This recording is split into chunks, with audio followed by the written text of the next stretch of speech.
Who's wrong and who's wronger? In this corner, followed by millions, James the Exploding Unicorn Breakwell. And in that corner, ignored by millions, Steve Dash Rinko Lever.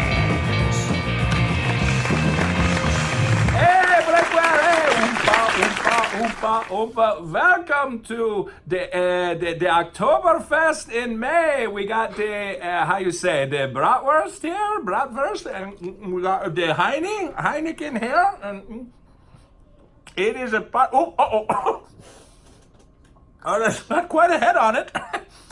And I know you're thinking, is he wearing lederhosen or is he pantsless? And I will leave that to your imagination. But James, all of the festivities have begun because Wrong and Wronger is back, baby. And I got a mouthful of sausage and not in the weird way. And Breakwell, how are you doing after your hiatus? I'm doing great. I'm doing so good. I'm going to kick us off with an intro compliment. I'm that fired up. I would like to compliment you for being such a sore loser that when you finally lost a week, you had to disappear off the map and we couldn't even record an episode. You were that distraught. So I want to congratulate you for being that passionate about our podcast that literally nobody else cares about. I think one person asked where it was in our bye week, but you knew where it was because as you hid in your secret location, sulking away. So congrats for the passion.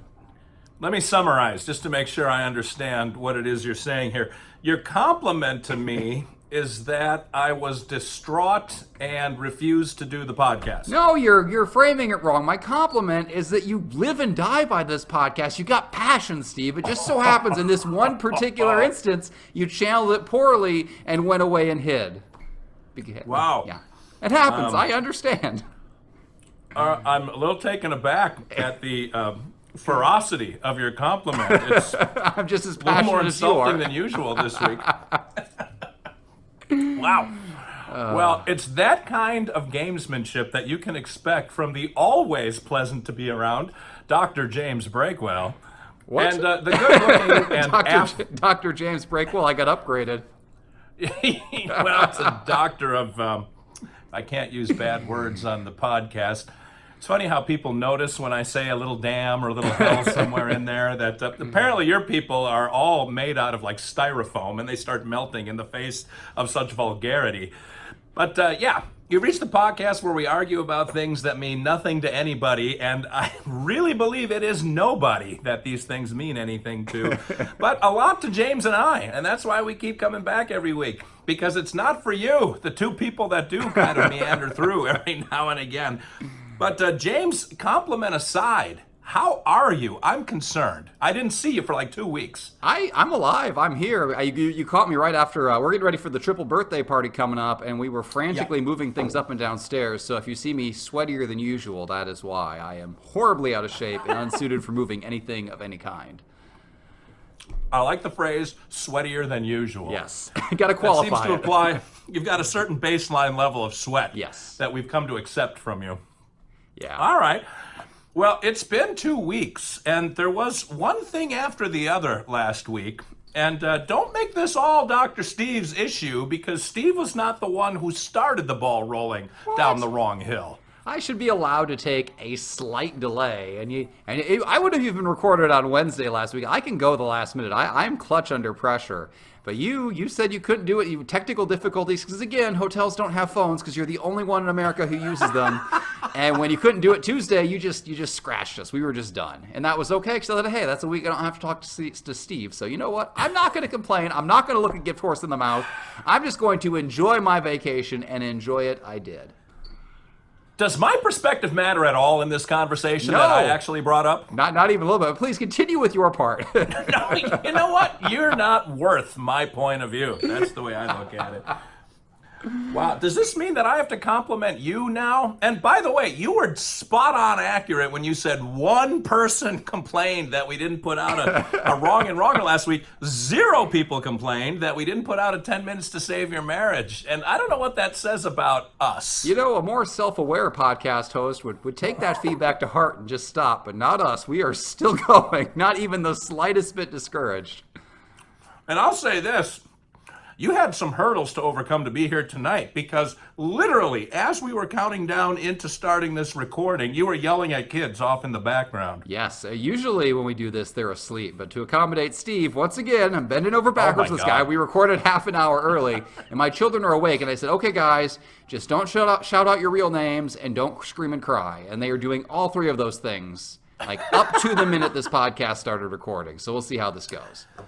You need one more wing on Breakwell Manor so that you can have your own private space where you can maybe light a fire in the fireplace, have a snifter of brandy, have one of those smoking jackets that Hugh Hefner would wear, and then light up a nice pipe when we start recording the podcast. That's what you need. I like the sound of that. I'm sure there's room in your sprawling mansion to build myself a studio there. I could have my own wing in your house. You wouldn't even know I was there. It would take the servants weeks to find me.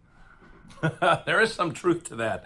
There is kind of a guest wing that we put in-laws when they come to visit. All right, well, this is the podcast where we argue about things. And James, you know, we were in, and by we, I mean you, we're in such a rush to get this thing going, we didn't even really talk about what it is we're going to debate today. I have one lined up. I've had one lined up for 2 weeks. This one's been percolating. This was a controversy from a little bit ago that nobody probably cares about anymore, but here it is. Should you wash your legs in the shower? What is that again? Should you wash your legs in the shower? I guess some people don't wash their legs. They just let the soap drip down and cover the rest of them. Is this not acceptable? Do we need to scratch the topic on air? I don't have words to describe my reaction to that. Next week, we're going to do Should You Wash Your Butt in the Shower, and maybe that'll get a little more controversy, but all right. Should you wash your legs in the shower? And I suppose I owe you a compliment through all of this. Yes. Yeah. Well, my compliment to you is that you are becoming more self-aware, because your last 2 email blasts took me and a team of interns, and I have my own at my house now, because it's sort of like when the Mueller report comes out, one human being cannot read the whole thing. So you've got to sort of divvy it out to your staff, read little bits and pieces. Otherwise, it would take one man like 36 years to get through it. Your emails have turned into that.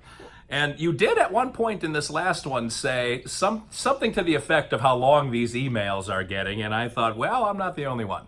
So congratulations on your own self-awareness, James Breakwell. I apologize for working so hard to give out so much free content to my people. I will cut back on that. They would be much shorter if I stopped having disasters. I was content to cut it off at one disaster, then a carryover disaster with the bet from the following week. 3. And then everything went to hell with the fridge. And then what am I going to do? Am I going to not write about that? I mean, come on.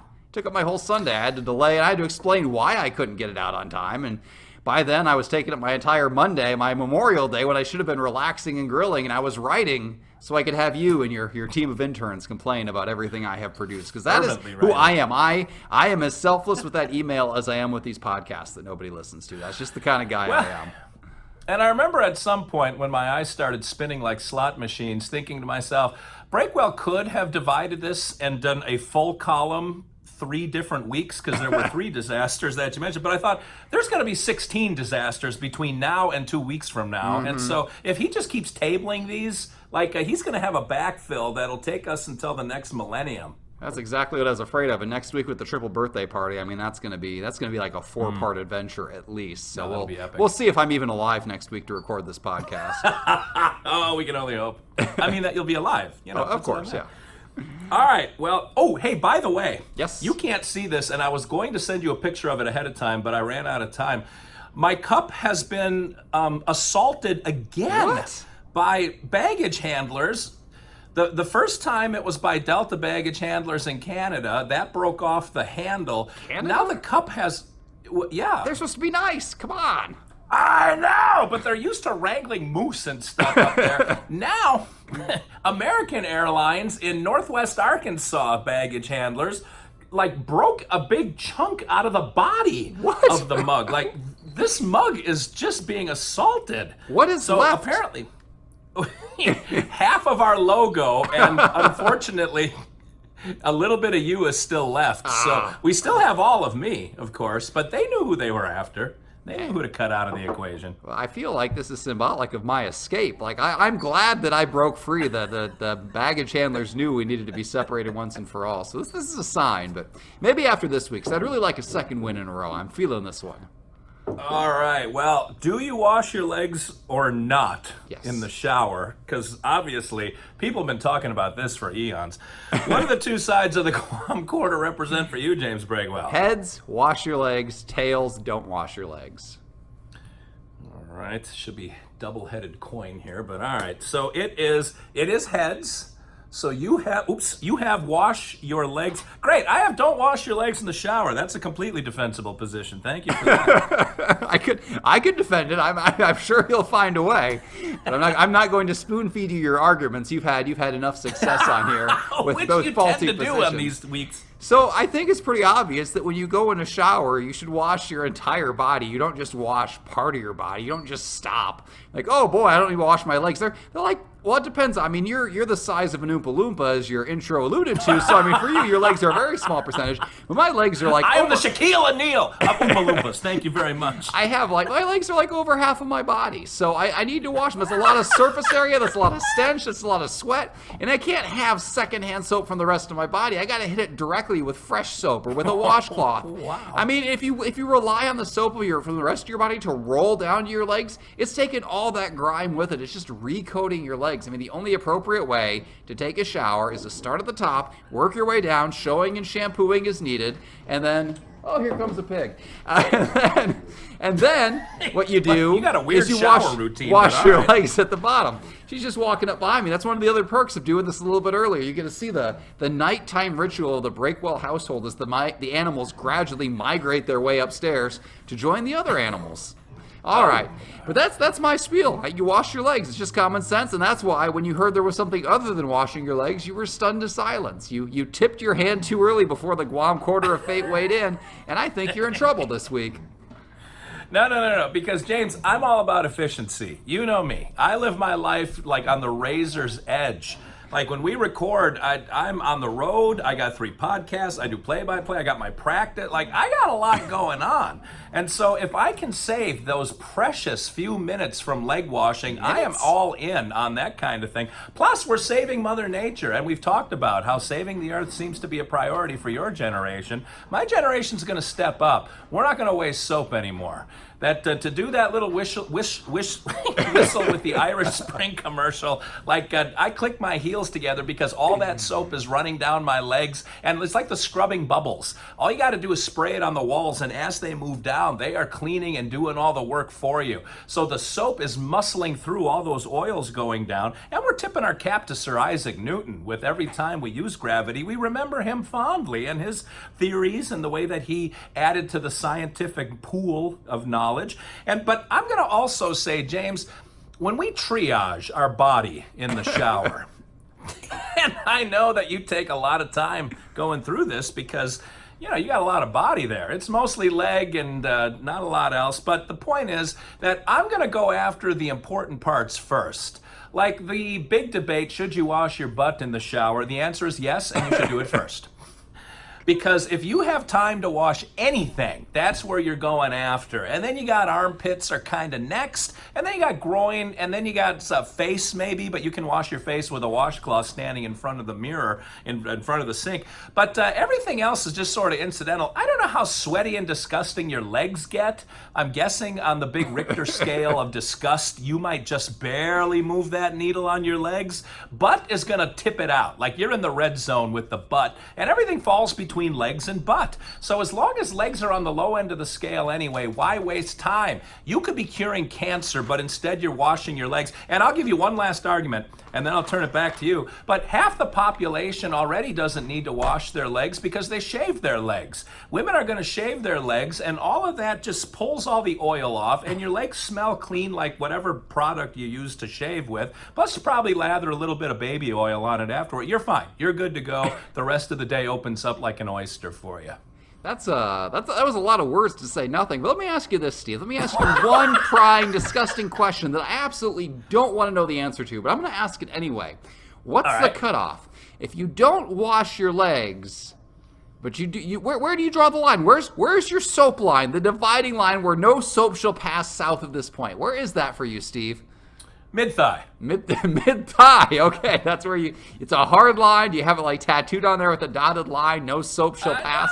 It's like at the end of your boxers. Like, boxers are going to cling to scents and oils and smash it into your skin. You're going to need a little bit of soap and possibly a wire brush to get that off. But anything south of there, I mean, what could possibly go wrong south of there? Obviously nothing. And also, women don't shave their legs every day. I mean, that's a non-starter. They shave sometimes, not every. I mean, maybe in your house, maybe people there are hairier than elsewhere. But I think usually it's you shave periodically, not all the time. But I'm going to go ahead and roll the dice and get us out of here because this is pretty much an open and shut case. People are just going to think of your unwashed legs and they're going to gag and hopefully vote. And remember, if you vote for him to lose, he'll probably skip another week. So you get spared an episode of Wrong and Wronger. If that's not a great incentive, I don't know what is. So if you want to vote for me and washing your legs like a normal human being, vote for 59. If you are a filthy garbage person and don't want to wash your legs like Steve, vote for 21. And if you want to throw your vote away, vote for 99. All right.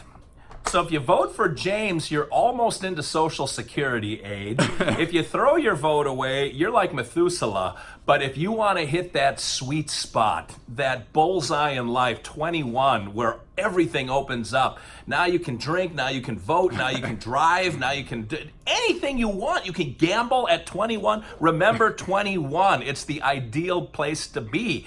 Vote for Steve. Because frankly, if you vote for James to give Steve a week off, you're only doing Steve a favor anyway.